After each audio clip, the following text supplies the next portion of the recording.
In our association, we were required to do wet studies to investigate any wet intrusion into the buildings. And so during some of those inspections, we had some items that started to crop up that made us very aware we had to do something about it before it got really bad.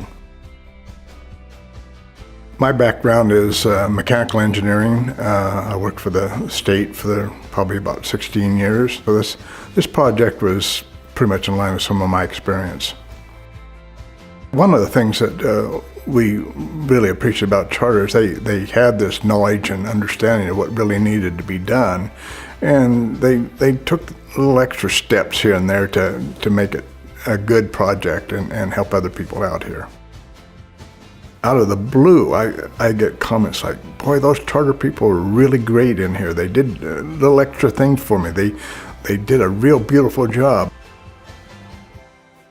Most people in here were really, really tickled at the work that was done and the extra efforts and steps that the Charter took in the project.